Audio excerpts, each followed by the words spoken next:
عظيم.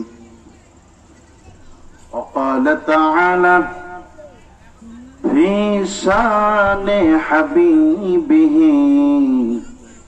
إن الله وملائكته يصلون على النبي يا أيها الذين آمنوا صلوا عليه وسلموا تسليما. اللهم صل على مولانا محمد وعلى آل سيدنا رسولنا محمد. اللهم صل على سيدنا مولانا محمد وعلى آل سيدنا مولانا محمد. খোলাফায়ে রাশিদার সোনালী দিন কেন যে ফিরে আর আসে না, সকলেই পেতার অধিকার কেন যে প্রাণ খুলে হাসে না, সকলেই পেতার অধিকার কেন যে প্রাণ খুলে হাসে না। ওমরের শাসনে কোনদিন কেউ কি না কে থেকেছে, ওজিও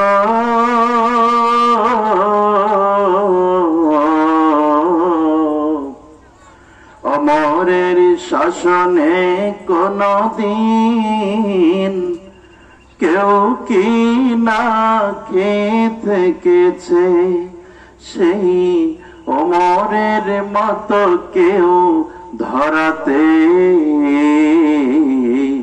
কোনদিন আর কি হবে না। খোলাফায়ে রাশিদার সোনালী দিন কেন যে ফিরে আর আসে না, সকলেই পেতার অধিকার কেন যে প্রাণ খুলে হাসে না। আল্লাহুম্মা সাল্লি আলা সাইয়্যিদিনা মাওলানা মুহাম্মদ ওয়া আলা আলি সাইয়্যিদিনা রাসূলানা মুহাম্মদ। আলহামদুলিল্লাহ, শুকরিয়া আদায় করছি মহান আল্লাহ রাব্বুল আলামিনের দরবারে, যে মহান আল্লাহ রাব্বুল আলামিন আমাদেরকে কোরআনুল কারীম ও হাদিস শরীফ থেকে কিছু কথা শোনার জন্য এমন সুন্দর একটি পরিবেশে বসার মতো তৌফিক দান করেছেন। সেজন্য আমরা সকলেই সেই মহান প্রতিপালকের দরবারে শুকরিয়া আদায় করছি। আমরা প্রাণ খুলে পড়ছি আলহামদুলিল্লাহ। দরুদ সালাম বর্ষিত হোক সাইয়্যিদুল মুরসালিন খাতামুন নবিয়্যিন বিশ্বনবী জনাবে মুহাম্মদুর রাসূলুল্লাহ। আমরা পড়ছি সাল্লাল্লাহু আলাইহি ওয়াসাল্লামের প্রতি। সম্মানিত মা এবং বোনেরা, আশা করছি আপনারা সবাই ভালো আছেন। একটু ধৈর্য দিয়ে কিছু কথা প্রত্যেকে শোনার চেষ্টা করবেন। গল্প স্বল্প না করে একটু মনোযোগ দিয়ে কথাগুলো শোনার চেষ্টা করেন। গল্প স্বল্প তো প্রতিদিনই করেন, প্রতিক্ষণেই করেন, কিন্তু এমন তাফসীর মাহফিলের আয়োজন এটা তো প্রতিদিন করা হয় না, বা আপনাদেরও প্রতিদিন যাওয়ার বা বসার সুযোগ হয় না। আজকে আপনাদের জন্য যে একটি আলাদা মহিলা সমাবেশের ব্যবস্থা করা হয়েছে, অন্তত আজকের এই 1-1.5 ঘন্টা সময়কে একটু কাজে লাগান, কিছু বিষয় নিজেরা জেনে নেওয়ার চেষ্টা করেন এবং এই বিষয়গুলো বাস্তব জীবনে আমল করে নিজেদের জীবনটাকে সুন্দর করার, সাফল্যমণ্ডিত করার চেষ্টা করেন। শুরুতে একটি বিষয় আপনাদের কাছে বলতে চাই, পৃথিবীর জীবন এটা প্রত্যেকটি মানুষেরই একদিন শেষ হয়ে যাবে। এই জীবনের যেমন শুরু আছে তেমনই শেষ আছে। একটা সময় ছিল আমরা কেউ এই পৃথিবীতে ছিলাম না। শুধু পৃথিবীতে ছিলাম না বিষয়টি এমনই নয়, আমাদের কোনো অস্তিত্বও ছিল না। আমি অমক, আপনি তমক, এটার কোন রকম কোন অস্তিত্ব ছিল না। অস্তিত্বহীন অবস্থা থেকে আল্লাহ রাব্বুল আলামিন আমাদেরকে অস্তিত্ব দিয়েছেন। আল্লাহ রাব্বুল আলামিন এই জন্য বলতেছেন, গোলাম শোনো, হাল আতা আলাল ইনসানি হিনুম মিনাদ দাহরি লাম ইয়াকুন শাইআম মাযকুরা। মানুষের জীবনে এমন একটি কাল, এমন একটি সময় কি অতিবাহিত হয় নাই যেই সময়ে মানুষের নিজের পরিচয় দেওয়ার মতো এমন কোন অবস্থাই ছিল না। একেবারে অবস্থাহীন, একেবারে কোন রকম মানুষের কোন আকার আকৃতি তো দূরের কথা, অস্তিত্বহীন এই অবস্থা থেকে আল্লাহ রাব্বুল আলামিন মানুষকে অস্তিত্ব দান করেছেন। এত চমৎকার করে আল্লাহ পাক মানুষ বানালেন, তামাম পৃথিবীতে এমন সুন্দর করে আর কোন মাখলুকাত বানান নাই। মানুষকে কেমন করে আল্লাহ পাক বানালেন লক্ষ্য করেন। আল্লাহ রাব্বুল আলামিন বলতেছেন, ইন্না খালাকনাল ইনসানা মিন নুতফাতিন আমশাজ নাবতালিহি ফাজআলনাহু সামিআম বাসীরা। ইন্না খালাকনাল ইনসান, নিশ্চয় আমি মানুষকে সৃষ্টি করেছি মিন নুতফাতিন আমশাজ, মাটির নির্যাস থেকে। মাটির নির্যাস থেকে কথা কেন বলা হলো? পৃথিবীর প্রথম মানব আবুল বাশার হযরত আদম আলাইহিস সালামকে আল্লাহ রাব্বুল আলামিন বানালেন সরাসরি মাটি থেকে। এরপরে আল্লাহ রাব্বুল আলামিন তার স্ত্রী হযরত হাওয়া আলাইহিস সালামকে তৈরি করলেন সরাসরি তার বাম পাজরের হাড় থেকে। সুবহানাল্লাহ। পৃথিবীতে বিজ্ঞান বর্তমানে রিসার্চ করে, গবেষণা করে একটি বিষয়কে সুনিশ্চিত করেছে, আবিষ্কার করেছে, সেটা হলো সরাসরি একটি প্রাণীর কোষ থেকে অনুরূপ আরেকটি প্রাণী তৈরি করা যায়। একটি ছাগলের মতো পূর্ণাঙ্গ আরেকটি ছাগল তৈরি করে ফেলছে বিজ্ঞান। বর্তমান সময়ে এসে, আধুনিক সময়ে এসে এটার আবিষ্কার করছে। অথচ আল্লাহ রাব্বুল আলামিন হাজার হাজার বছর পূর্বে এই কাজ করেছে এবং 1500 বছর পূর্বে কোরআনের মধ্যে এই থিওরি আল্লাহ পাক দিয়ে দিয়েছেন। সুবহানাল্লাহ। আদম আলাইহিস সালামের বাম পাজর থেকে হাওয়া আলাইহিস সালামকে আল্লাহ পাক বানালেন। এরপরে আল্লাহ রাব্বুল আলামিন তাদের দুইজনকে জান্নাতের মধ্যে একত্রিত করে দিলেন। সুবহানাল্লাহ। আদম আলাইহিস সালাম ঘুমের মধ্যে ছিলেন, জাগ্রত হওয়ার পর তাকায়া দেখলেন তার পাশে একজন সুন্দরী যুবতী মহিলা বসে আছে। হযরত আদম আলাইহিস সালাম তার দিকে যখন আকৃষ্ট হলেন, আল্লাহ পাক ডেকে বললেন, আদম, এরে তুমি স্পর্শ করতে পারবা, তবে বিবাহ করতে হবে, মোহর দিতে হবে। ওয়াতুন নিসা সাদাকাতিহিন্না নিহলা, ওকে তোমার মোহর দিতে হবে, বিবাহ করতে হবে। তাহলে বোঝা যায় যে মেয়ে মানুষের সাথে যদি কোন রকম কোন রিলেটেড কোন সম্পর্ক যদি গড়তে হয় গায়রে মাহরামের সঙ্গে, তাহলে বৈধ পন্থায় বিবাহ ছাড়া এটা করার কোন সুযোগ নাই। অবৈধ প্রেম প্রীতি রিলেশন এগুলোর ইসলামে কোনো স্থান নাই, এগুলো সবটাই হারাম। মানুষের যতই বলুক না কেন যে প্রেম পবিত্র, এই প্রেম পবিত্র না। পবিত্র হলো বাবা মার সঙ্গে ভালোবাসা, সন্তানের প্রতি ভালোবাসা, ভাই ভাইয়ের মহব্বত, এগুলো পবিত্র। কিন্তু বল্টু আর ওই আরেকটা দেখা যাচ্ছে যে অমকের মেয়ে, এদের মধ্যে যে অবৈধ সম্পর্ক, এটা কখনো পবিত্র না, এটা টোটালি হারাম।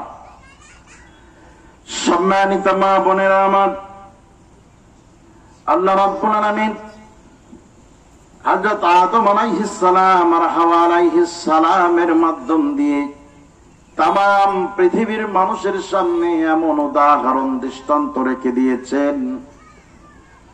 আমাদের আদি পিতা আদম আলাইহিস সালাম হযরতে হাওয়া আলাইহিস সালামের সঙ্গে মিলিত হতে পেরেছে তখন, বৈধ পন্থায় বিবাহ করেছে যখন। তার মানে হলো এই পৃথিবীতে কিয়ামত পর্যন্ত যত আদম সন্তান আসবে, প্রত্যেকটি আদম সন্তান ততক্ষণ পর্যন্ত একজন গায়রে মাহরাম মহিলার সংস্পর্শে যেতে পারবে না, যতক্ষণ পর্যন্ত পবিত্র বন্ধনে আবদ্ধ না হবে। এটা চমৎকার একটি শিক্ষা, এটা মনে রাখতে হবে।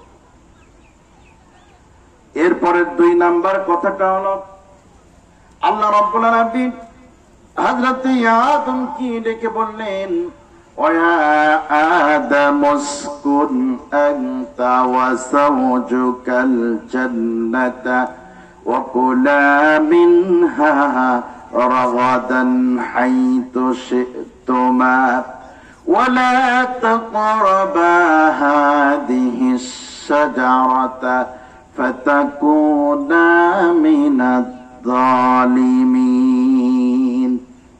সম্মানিত মা বোনেরা লক্ষ্য করেন, আল্লাহ রাব্বুল আলামিন আদম আলাইহিস সালামকে অর্ডার করলেন, ওয়া আদম উসকুন আনতা ওয়া যাওজুকাল জান্নাহ, ও আদম এবার তুমি তোমার স্ত্রীর সঙ্গে করে নিয়ে জান্নাতের মধ্যে চলে যাও। জোরে বলুন সুবহানাল্লাহ।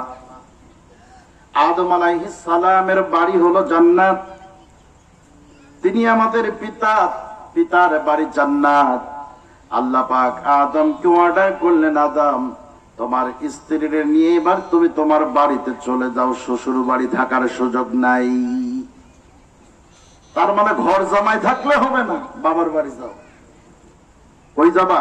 বাবার বাড়ি। গত রাত্রে আপনারা যারা ওয়াজ শুনেছেন, মোটামুটি প্রধান বক্তা ঘর জামাই থাকাটাও জায়েজ করে দিয়ে গেছে মুসা আলাইহিস সালামের উদাহরণ দিয়ে, যে তিনি ঘর জামাই ছিলেন। তার মানে ঘর জামাই যারা আছে তারা মুসা নবীর সুন্নাত পালন করছে। সম্মানিত মা বোনেরা, কোন মেয়েকে তার স্বামী বিয়ে করার পর যদি শ্বশুর বাড়িতেই থাকতে চায়, আপনার বাবার বাড়িতে থাকতে চায়, আপনি থাকতে দিবেন না, বাধ্য করবেন।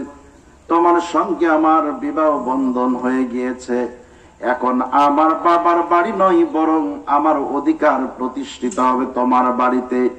যদি কুড়ে ঘরেও তোমার সঙ্গে থাকতে হয়, যদি একবেলা খেয়ে আর একবেলা না খেয়েও থাকতে হয়, তবু আমি আমার ইজ্জত সম্মান নিয়ে তোমার নিজের ঠিকানাতেই থাকতে চাই।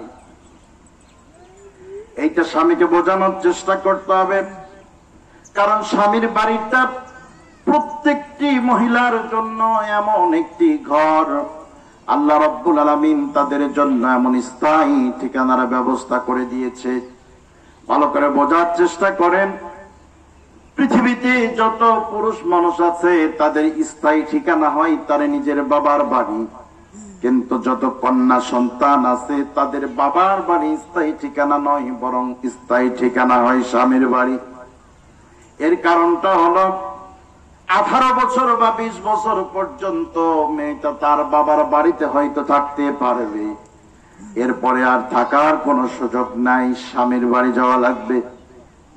স্বামীর বাড়ি যখন এই মেয়েটা প্রবেশ করে, লাল বেনারসি শাড়ি পরিধান করে ঘরের চৌকাঠ দিয়ে যেমন ঢুকে যায়, তার জীবনের শেষ মুহূর্তে আল্লাহ রাব্বুল আলামিনের অর্ডার আসার পরে, ইন্তেকালের পরে, যেই মেয়েটা লাল বেনারসি পরে স্বামীর ঘরের চৌকাঠ দিয়ে ঢুকেছে, ওই মেয়েটাকে সাদা কাফনের কাপড় পরায়া ওই চৌকাঠ দিয়ে বের করা হয়।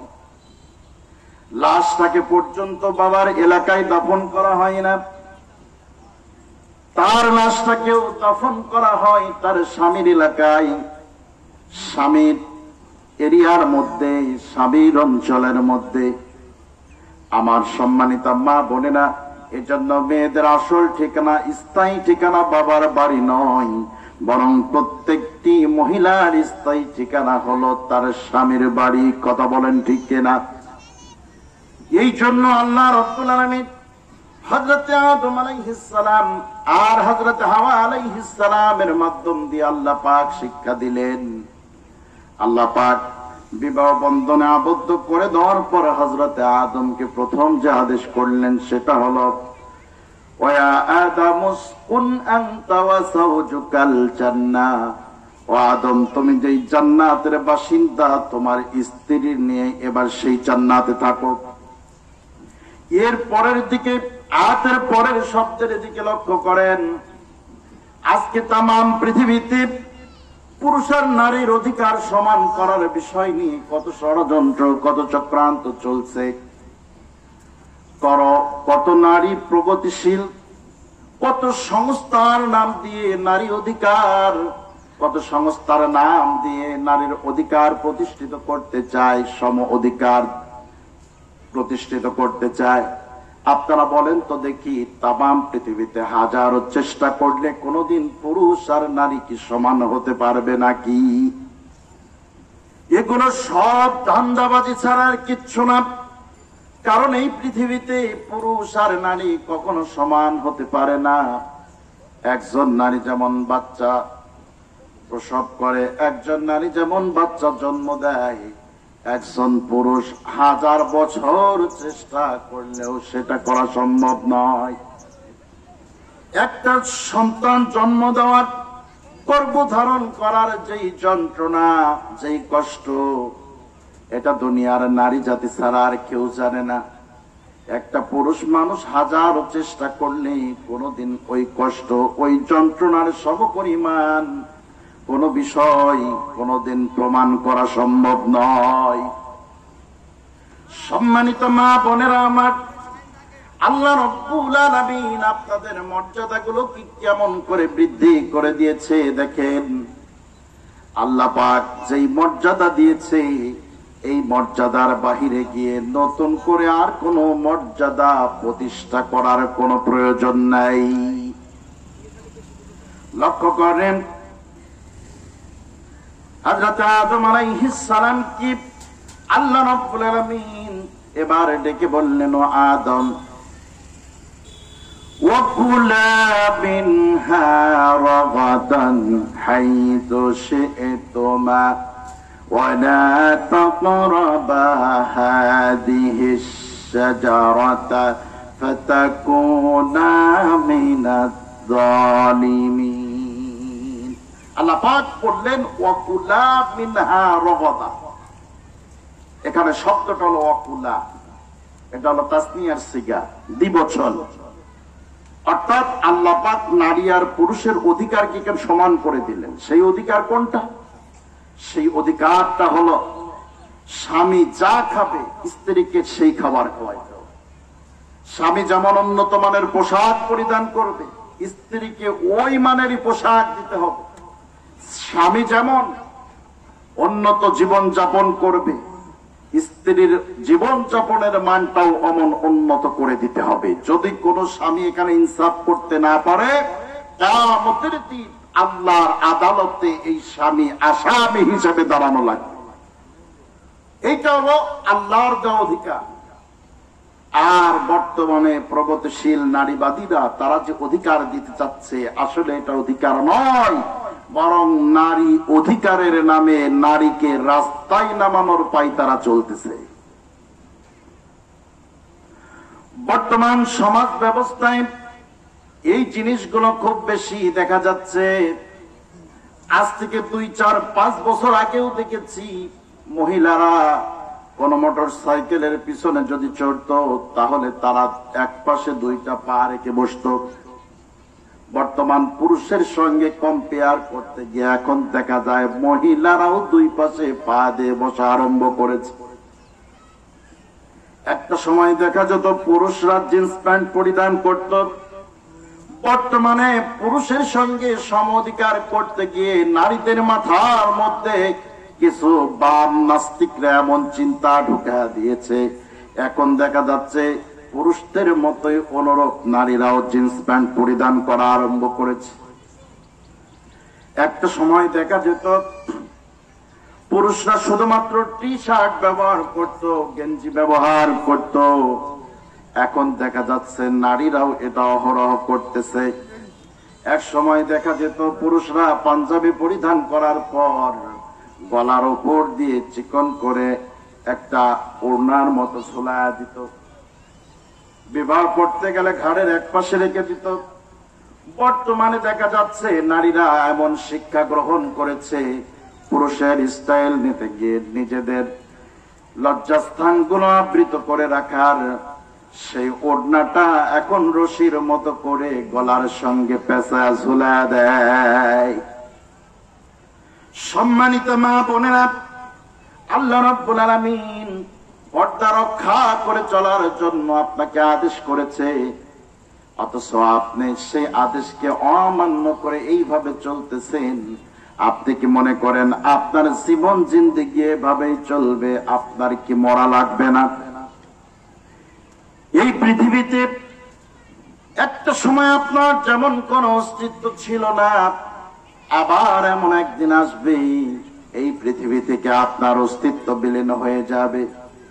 আপনাকে যদি আজকে প্রশ্ন করা যায়, তুমি বলো তো দেখি তোমার দাদার দাদার দাদার নামটা কি আপনি পারবেন নাকি বলতে? মাত্র 3টা 4টা প্রজন্মের পরে মানুষের অস্তিত্ব বিলীন হয়ে যায়। আজকে আপনার যে অস্তিত্ব আছে আপনি বিশ্বাস করেন, আপনার পরের 5টা প্রজন্ম আসলে দেখা যাবে আপনার নামটা স্মরণ করার মতো মানুষটাও দুনিয়াতে নাই।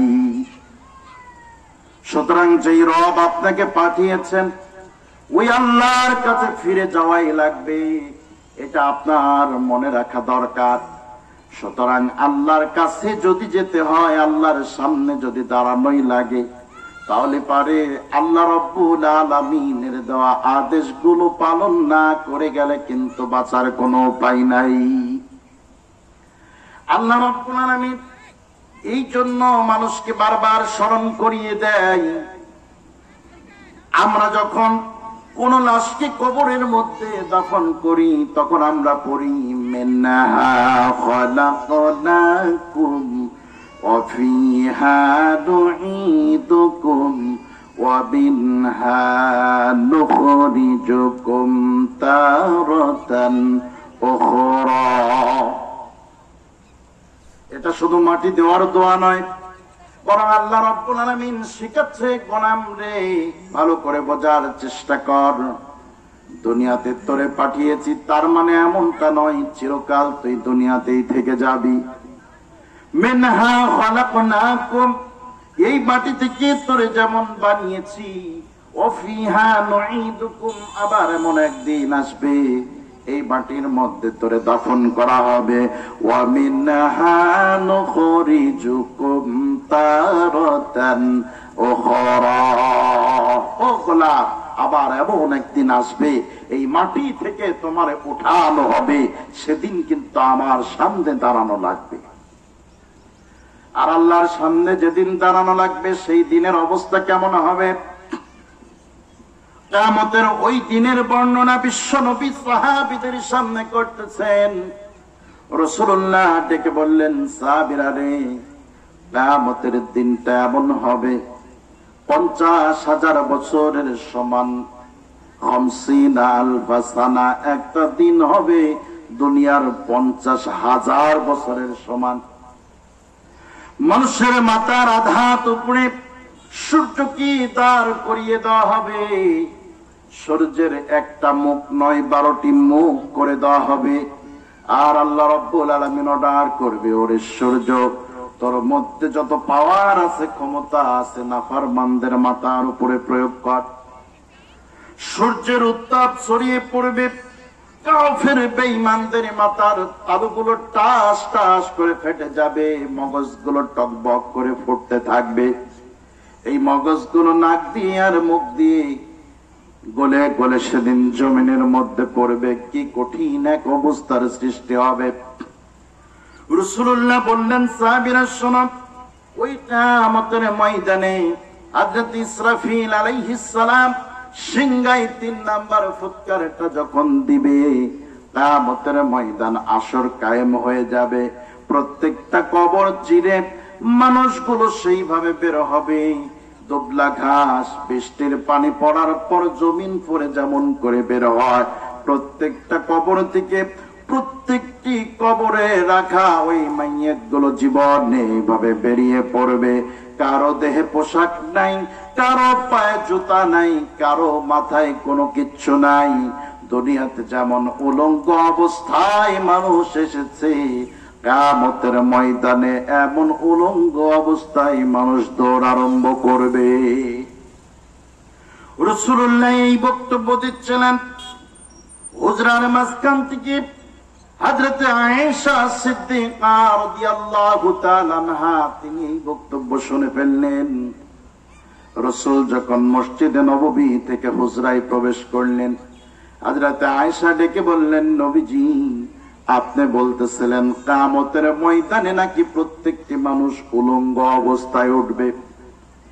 ওগো আল্লাহর নবী, আমাকেও কি সেই দিন উলঙ্গ অবস্থায় ওঠা লাগবে নাকি?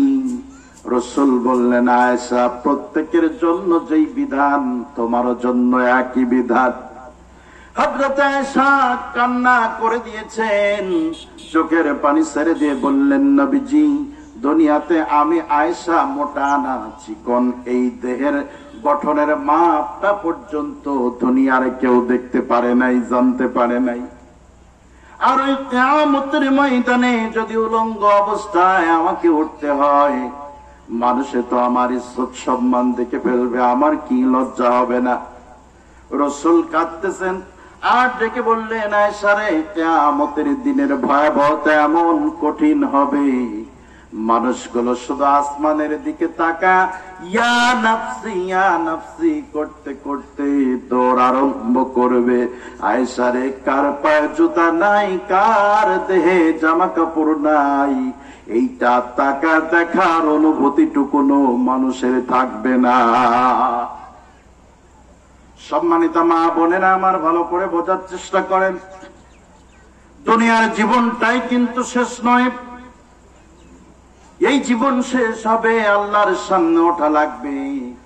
আল্লাহ পাক যদি ওই দিন প্রশ্ন করে, বান্দিরে, এত সুন্দর করে তোরে বানিয়েছিলাম, তোর মতো সুন্দর করে তো আর কাউরে বানাই নাই।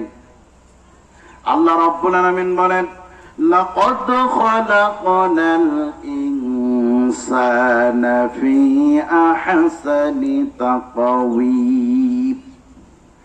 আল্লাহ রাব্বুল আলামিন ডেকে বলে, গোলাম রে, পূর্ণিমার রাত্রে ছাদের উপরে দাঁড়া তুমি পূর্ণিমার চাঁদ দেখো আর চিন্তা করো, এই পূর্ণিমার চাঁদটা কত সুন্দর, এর চেয়ে সুন্দর বোধহয় কিছু নাই। আল্লাহ পাক ডেকে বলে, গোলাম রে, ওই পূর্ণিমার চাঁদটার চেয়েও সুন্দর করে আমি আল্লাহ রব্বুল আলামিন তোমাদের বানিয়েছি। তাম পৃথিবীতে যত কিছু তৈরি করা হয়েছে, আল্লাহ রব্বুল আলামিন সব মাখলুকাত সৃষ্টি করার ক্ষেত্রে শুধু বলেছেন কোন হয়ে যা, ফায়াকুন, সঙ্গে সঙ্গে হয়ে গিয়েছে। কেবলমাত্র মানুষ বানানোর ক্ষেত্রে আল্লাহ রব্বুল আলামিন কোন আর ফায়াকুন বলে বানান নাই, বরং রব্বুল আলামিন বলেন, গোলাম, তোমাকে বানানোর ক্ষেত্রে আমি আল্লাহ রব্বুল আলামিন আমার নিজের কুদরতে হাতটা ব্যবহার করেছি। এই জন্য, কারণ তোমাকে যে কপালটা দিয়েছি, এই কপাল দিয়ে তামাম জিন্দেগি ভর তুমি আমার কদমে সেজদা করবা। সুবহানাল্লাহ। বান্দা, তুমি যেহেতু আমাকে সেজদা করবা, এই জন্য তোমাকে আমার কুদরতি হাত দিয়ে বানালাম। আল্লাহ পাক কিয়ামতের ময়দানে যদি জিজ্ঞাসা করে, ওরে বান্দি, তোরে এত সুন্দর করে মহব্বত করে বানিয়েছিলাম, তোর জন্য আমি আল্লাহ এত রিজিকের ব্যবস্থা করেছিলাম, কত মানুষকে মায়ের পেট থেকে বের করার সময় পঙ্গু বানায় বের করেছি, তোরে পঙ্গু বানাই নাই? তুই তাকায় দেখ, তোর বাড়ির পাশে কত কন্যা সন্তান মায়ের পেট থেকে হওয়ার আগেই মৃত অবস্থায় দুনিয়ায় এসেছে, তোরে তো মৃত লাশ বানায় মায়ের পেট থেকে বের করি নাই? কত সন্তানের একটা হাত নাই, একটা পা নাই, একটা চোখ নাই, তোকে অক্ষত রেখেছি, তোর কোন অঙ্গ প্রত্যঙ্গ আমি আল্লাহ রব্বুল আলামিন নষ্ট করে দিই নাই। এত লক্ষ কোটি বান্দার মধ্যে, বান্দির মধ্যে তোরে এত মহব্বত করে বানাইলাম, অথচ আমি আল্লাহ তোকে পর্দা রক্ষা করে চলার কথা বলেছি, আমার ইবাদত বান্দিগি করার কথা বলেছিলাম, দুনিয়ায় সব করেছো, আমার ইবাদতটা করতে পারো নাই। পর্দা রক্ষা তো দূরের কথা, বরং ওয়েস্টার্ন কালচার অনুপাতে পর্দা কতটা নষ্ট করে চলা যায় সেই অবস্থায় চলার চেষ্টা করেছো। আল্লাহ রাব্বুল আলামিন ওই দিন যদি মুসিবতের কালে আপনাকে আল্লাহর কাঠগড়ায় দাঁড় করা যদি হিসাব নেওয়া শুরু করে, আপনি বলেন তো দেখি, হিসাব দিয়ে বাঁচার কোন সুযোগ আছে নাকি? আপনি কেমনে হিসাব দিবেন একটু চিন্তা ভাবনা করেন। হিসাব না দিতে পারলে আপনার অবস্থা কি হবে সেটা আপনি একটু শোনেন। জাহান্নামকে কিয়ামতের ময়দানে মানুষের সামনে নিয়ে আসা হবে। জাহান্নামের দেহের মধ্যে ৭০,০০০ শিকল লাগানো থাকবে, প্রত্যেকটি শিকল ৭০,০০০ ফেরেশতা মিলে ধরবে। জাহান্নাম এমন গর্জন দিয়ে মানুষের দিকে এগিয়ে আসবে যেন সব মানুষকে তখনই তার মধ্যে গ্রাস করে নিবে। আল্লাহ রাব্বুল আলামিন ফেরেশতাদেরকে ডেকে বলবে, ফেরেশতারা জাহান্নামকে শক্ত করে টেনে ধর। আমার সম্মানিত মা বোনেরা, এই দৃশ্য দেখে মানুষের অন্তরগুলো কম্পন শুরু হয়ে যাবে। এই কঠিন অবস্থার কথাগুলো একটু মনে রাখার চেষ্টা করেন, আর এই মুহূর্তগুলোতে নিজের পরিত্রাণ কেমনে পাবেন এই চিন্তা ফিকির নিয়ে নিজের জীবনটাকে পরিচালনার চেষ্টা করেন। সম্মানিত মা বোনেরা, আমার যে কথা বলতেছি তার সম অধিকার মানে শুধুমাত্র পুরুষ যা করে আমি তাই করব, এর নাম সম অধিকার নয়, বরং আল্লাহ রাব্বুল আলামিন আপনাদের যেই অধিকার দিয়েছে এই অধিকার নিয়ে খুশি থাকাটাই হলো বুদ্ধিমানের কাজ। যারা আজকে সম অধিকারের নাম দিয়ে নারীকে রাস্তায় নামাচ্ছে, পণ্যে পরিণত করছে, বিশ্বাস করেন এদের উদ্দেশ্য খারাপ। এদের উদ্দেশ্য খারাপ। এদের যে উদ্দেশ্য খারাপ তার একটা বাস্তব প্রমাণ হলো এই যে টাকলা মোড়া চিত্রনায়িকা মাহিয়া মাহিকে কত রকম প্রলোভন দিয়ে এই করে সেই করে একটা কলেজে পড়ুয়া মেয়েকে নায়িকা বানিয়েছে, অথচ সেই নায়িকার সঙ্গে যে ফোন কল ফাঁস হয়ে গেল, কি অশ্লীলতা, নাউজুবিল্লাহ। এদের উদ্দেশ্য হলো চরিত্র হীনতা করা, এদের উদ্দেশ্য হলো নারীকে ভোগ করা। আর নারী যদি না বুঝে ওই ফাঁদে পা দেয়, এর চেয়ে কপাল পোড়ার কিচ্ছু নাই। কারণ পুরুষ আর নারী কোনোদিন এক হবে। একটা গল্প মনে পড়ে গেল, এক নেতা ঢাকার রাজপথে কঠিন স্লোগান দিয়ে আসতে নারী অধিকারের পক্ষে, সম অধিকারের পক্ষে স্লোগান দিয়ে দিয়ে বাসায় এসে বউকে বলছে যে, বউ তোদের তো কপাল খুলে যাচ্ছে, যে আন্দোলন করে আসলাম অচিরেই তোদের আর আমাদের অধিকার সমান হয়ে যাবে। বউ চালাক মানুষ, চিন্তা করছে তা কি কোনোদিন হয় নাকি। বউ ডাক দেয়া বলল, স্বামী শোনো, তুমি তো অধিকার প্রতিষ্ঠা করার জন্য এত লড়াই করে আসলি, তাহলে তোমাকে এবার একটা কথা বলি, আগে তো 2টা ছেলে সন্তান আমি জন্ম দিয়েছি, এইবারে একটা কন্যা সন্তান তুমি জন্ম দিয়ে দেখা। আরে স্বামীর তো কাম সারা, এটা কি সম্ভব? কোনদিন সম্ভব না। স্বামী এর পরেও মানতে চায় না। স্ত্রী চিন্তা করলো মানা তো তোমার লাগবেই, যে পুরুষ আর নারীর অধিকার কোনোদিন এইভাবে সমান হয় না। এটা কেমনে প্রমাণ করা যায়? স্ত্রী কৌশল আটলেন, খাবারের মধ্যে এমন একটা ভেজাল মিশিয়ে দিলেন, স্বামী খাওয়ার পরে তার পেট ব্যথা শুরু হয়ে গেছে। ডাক্তারের কাছে যাওয়ার পর, এখনকার ডাক্তার গুলো তো ডাকাতের মতো হয়ে গেছে, সব ডাক্তার না, কিছু ডাক্তার। জ্বর আসতে সামান্য জ্বর পরীক্ষা করানোর জন্য যাওয়ার পরেও দেখা যায় ব্লাড টেস্ট থেকে শুরু করে ইউরিন টেস্ট পর্যন্ত সব দেয়। এই স্বামীর পেট পরীক্ষা করার জন্য এবার রক্ত টেস্ট থেকে শুরু করে নিয়ে প্রসাব পরীক্ষা পর্যন্ত দিয়েছে। ছোট্ট একটা বোতল দিয়ে বলছে যে আগামীকাল আপনার বাসি পেটের প্রথম প্রস্রাবটা ধরে নিয়ে আসবেন, এটা পরীক্ষা করে দেখা লাগবে। স্বামী এবার প্রস্রাবটা বোতলে পুরে রেখে দিয়েছে শোকেসের উপরে। স্বামী না থাকা অবস্থায় স্ত্রী ঘর গোছাইতে গোছাইতে ঝাড়ুর বাড়ি লেগে এবার বোতলটা পরে প্রসাবটা পড়ে গেছে। স্ত্রী চিন্তা করছে সর্বনাশ, প্রসাব তো এবার নাই, আসার পর তো পিটন খাওয়া ছাড়া উপায় নাই, কারণ তো পরীক্ষা করাবে। স্ত্রী কি করছে, এইবার নিজে অত্যাচার থেকে বাঁচার জন্য ওই বোতলে নিজে প্রসাব করে এবার কাক লাগায় রেখে দিয়েছে। স্বামী এই বোতলটা নিয়ে এবার ডাক্তারের কাছে গিয়েছে। যাওয়ার পর যখন পরীক্ষা করছে, পরীক্ষার রিপোর্ট আসার পর ডাক্তার একবার রিপোর্টের দিকে তাকায় আর একবার স্বামীর মুখের দিকে তাকায়। স্বামী চিন্তা করছে সর্বনাশ, প্রসাব পরীক্ষা করে ডাক্তার যেভাবে আমার দিক তাকাচ্ছে তাতে বোধহয় আমার ক্যান্সারই হয়েছে, বোধহয় আর বাঁচার কোনো উপায় নাই। স্বামী ডেকে বলছে, ডাক্তার সাহেব আপনি এইভাবে তাকাচ্ছেন কেন? আপনার তাকানো থেকে তো ভয় হচ্ছে, কোনো সমস্যা নাকি বড় ধরনের? আমি কি আর বাঁচবো না নাকি? ডাক্তার বলছে, আপনি বাঁচবেন কিনা তা আমি জানি না, কিন্তু রিপোর্টের দিকে তাকায় তো আমি চিন্তা করছি এই জিনিস আপনার পেটে ঢুকলো কেমন করে। স্বামী ডাক দেয়া বলছে, কি সমস্যা বলেন? ডাক্তার ডাক দেয়া বলছে যে আপনি তো 9 মাসের গর্ভবতী। স্বামী চিন্তা করছে সর্বনাশ, আমি পুরুষ মানুষ, গর্ভবতী কেমন করে হয়? ডাক্তার বলছে এটা তো আমারও চিন্তার বিষয় যে এই যন্ত্র আপনার মধ্যে গেল কেমন করে। স্বামী বাসায় আসতে আসার পর স্ত্রীকে বলছে, সর্বনাশ, চোখ মুখ একেবারে শুকনা, টেনশনে খাওয়া দাওয়া সব ছেড়ে দিয়েছে, লজ্জায় কাউকে কিছু বলতেও পারে না। স্ত্রী ডেকে বলল, স্বামী আমার কি হয়েছে খুলে বলেন। স্বামী বলতেছে, কি আজীব রিপোর্ট, আমি নাকি 9 মাসের গর্ভবতী। স্ত্রী ডাক দেয়া বলছে, স্বামী আমার, এটা তো বড়ই শুভ সংবাদ।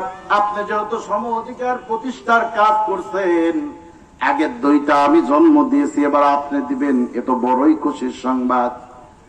স্বামী বলছে, স্ত্রী রে ও কথা বাদ দিয়ে আল্লাহর কাছে নফল রোজা রেখে দোয়া কর, আল্লাহ যেন এই আপদ থেকে আমারে বাঁচায়া দেয়।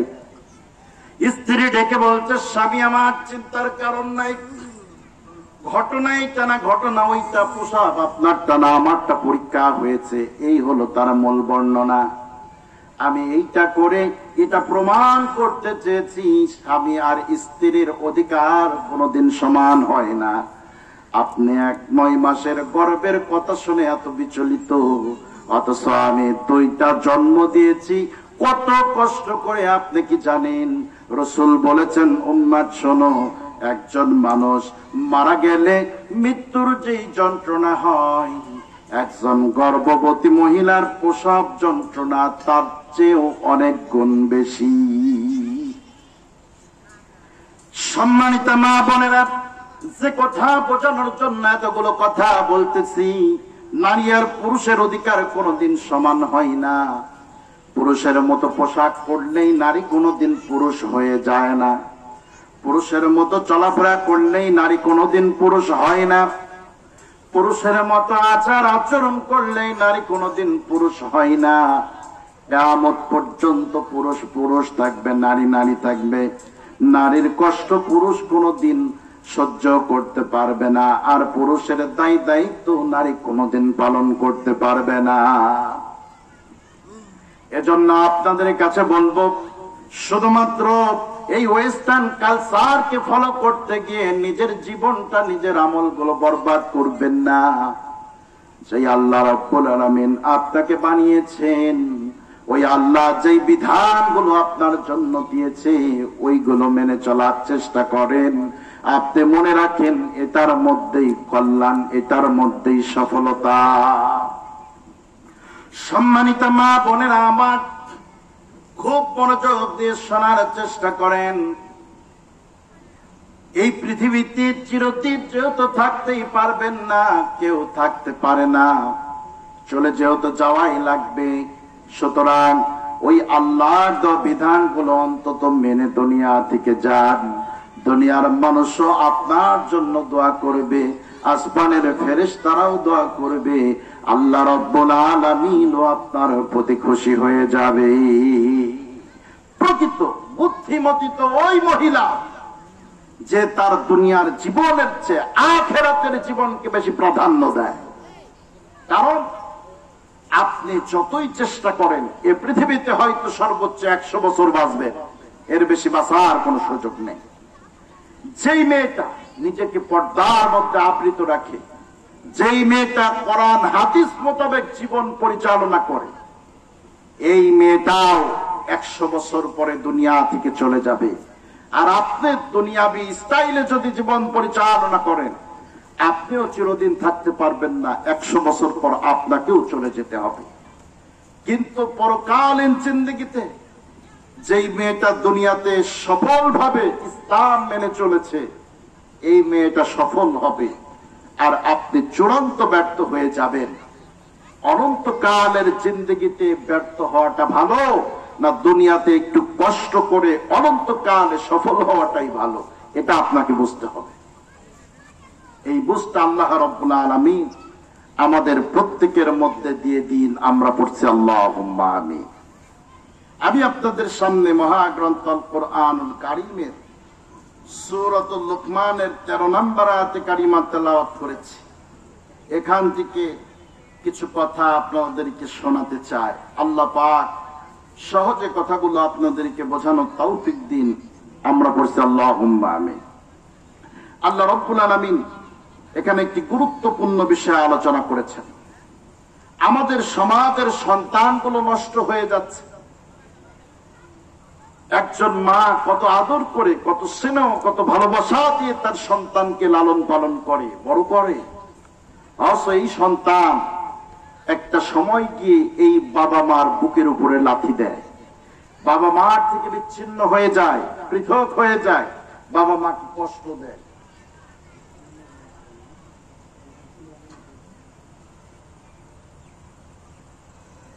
আমাদের এলাকার মুরব্বী, আমাদের সবারই কম বেশি পরিচিত, সম্পর্কে আমার নানা হয়, আমার মেজ খালুর আব্বা ইউসুফ মেম্বার, তিনি কিছুক্ষণ আগে ইন্তেকাল করেছেন। আমরা পড়ছি ইন্না লিল্লাহি ওয়া ইন্না ইলাইহি রাজিউন। আল্লাহ রাব্বুল আলামিন তার গোলামের জীবনের গুনাহ খাতাগুলো মাফ করে দিন, তাকে জান্নাতের মেহমান হিসাবে কবুল করে নিন, তার শোকাহত পরিবারকে ধৈর্য ধারণ করার তৌফিক দিন। আমরা পড়ছি আল্লাহুম্মা আমিন।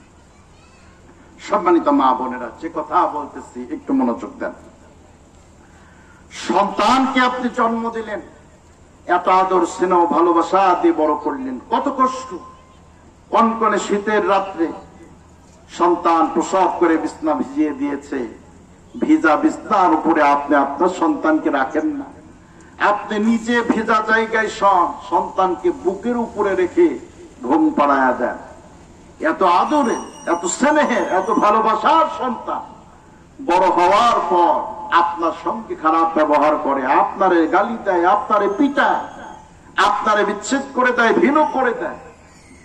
এমনও খবর আমি শুনেছি, ঈদের দিন ছেলে অনেক টাকা উপার্জন করে মাছ মাংস কিনে এনে গোশত পোলাও রান্না করে বউকে নিয়ে পাশের রুমে খাচ্ছে, আর মা বাবার থেকে পৃথক হয়ে গেছে। মা বাবা পাশের রুমে বসে শাক ভাজি দিয়ে ভাত খাচ্ছে, আর ছেলেদের সেই গোশ আর পোলাও আর গন্ধ নাকের মধ্যে সেই সুঘ্রাণ শুকতেছে।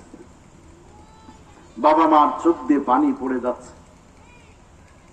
এমন সন্তান থাকার চেয়ে না থাকা ভালো। বড় দুঃখজনক ব্যাপার। এখন কথা হলো, এই যে সন্তানকে আপনি এত আদর স্নেহ ভালোবাসা দিয়ে বড় করলেন, সেই ছেলেটা এমন বিপদগামী কেন হলো? ও তো ছোটবেলায় আপনাকে ছাড়া আর কোনো কিছু বুঝতো না। আপনি একটু ওর থেকে আড়াল হলে কান্নাকাটি করে পাগল হয়ে গেছে আপনার জন্য। আপনি ওরে যেটা দিয়েছেন সেটাতেই সে খুশি থেকেছে, আপনি ছাড়া আর কিচ্ছু বুঝতো না। অন্যের কোলে দিলে কান্না শুরু করেছে আপনার কাছে আসার জন্য। এই সন্তান, যে সন্তান আপনাকে ছাড়া আর কিচ্ছু বুঝতো না, সেই সন্তান আজকে আপনার থেকে বিচ্ছিন্ন কেন হয়ে গেল? সেই সন্তানটা আজকে বিপদগামী কেন হয়ে গেল? আপনাকে কেন কষ্ট দেয়? এর জন্য যে সন্তান একাদাই বিষয়টা এমন নয়, নিশ্চয়ই এর মধ্যে আপনারও কিছু না কিছু ভুল ত্রুটি আছে। এইটা উদ্ঘাটন করার চেষ্টা করতে হবে, এটা বের করার চেষ্টা করতে হবে যে যে ছেলে আমাকে ছাড়া কিচ্ছু বুঝতো না, সেই ছেলে আজকে বিপদগামী কেন হলো।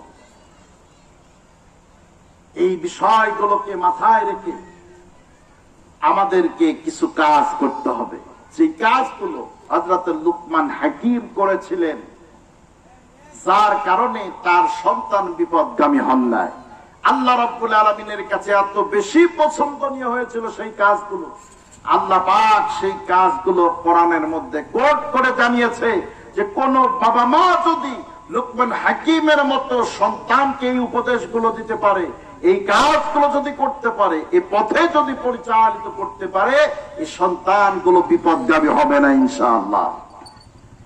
সেই বিষয়টাই আজকে আপনাদের সামনে শোনাচ্ছি। লক্ষ্য করে হযরত লুকমান হাকিম সর্বপ্রথম যে কাজটি করেছিলেন, তিনি তার সন্তানদেরকে একত্রিত করে বলেছিলেন, কয়েকটি উপদেশ আমি তোমাদেরকে দিচ্ছি, এগুলো বাস্তব জীবনে আমল করে চলবা। প্রথম শিক্ষা তিনি যেটা দিয়েছিলেন তার সন্তানদেরকে, এইটা আল্লাহ পাক কোরআনে এইভাবে বলতেছেন। আল্লাহ রাব্বুল আলামিন বলেন, وَإِذْ قَالَ لُقْمَانُ لِابْنِهِ وَهُوَ يَعِظُهُ يَا بُنَيَّ لَا تُشْرِكْ بِاللَّهِ إِنَّ الشِّرْكَ لَظُلْمٌ عَظِيمٌ। হযরত লুকমান হাকিম তার সন্তানদেরকে ডেকে বললেন, ইয়া বুনাইয়া, হে আমার কলিজার টুকরা সন্তান,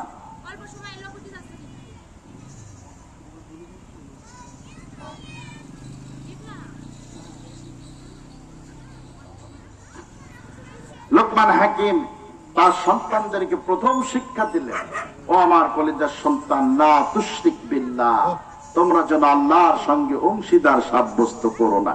ইন্না শিরকা লাযুলমুন আযীম, নিশ্চয় শিরিক হলো মহা অপরাধ। এই শিক্ষাটা আমরা দিতে পারলাম না।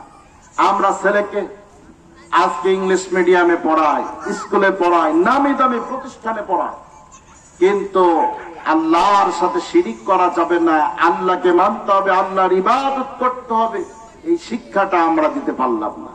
যদি আমরা এই শিক্ষাটা দিতে পারতাম, সন্তান বিপদগামী হতো না।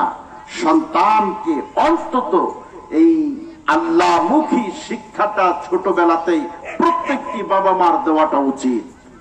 এই কাজগুলো করতে হবে। সম্মানিত মা বোনেরা, সর্বোপরি একটি কথা আপনাদের কাছে বলি, সেটা হলো বেশি বেশি দান সাদাকা আপনারা করবেন। কারণ যত বিপদ আপদ বালা মুসিবত আপনাদের আছে, সন্তান কথা শোনে না, সন্তান বিপদগামী হয়ে গেছে, সংসারে অভাব অনটন, কষ্টে আছেন, অনেক চাপা কষ্ট ভেতরে, অনেক অসহায়ত্বের মধ্যে আছেন, অনেক বালা মুসিবত আপনার উপরে চেপে এসেছে। এই সব কিছু থেকে পরিত্রাণের সহজ মাধ্যম হলো দান সাদাকা।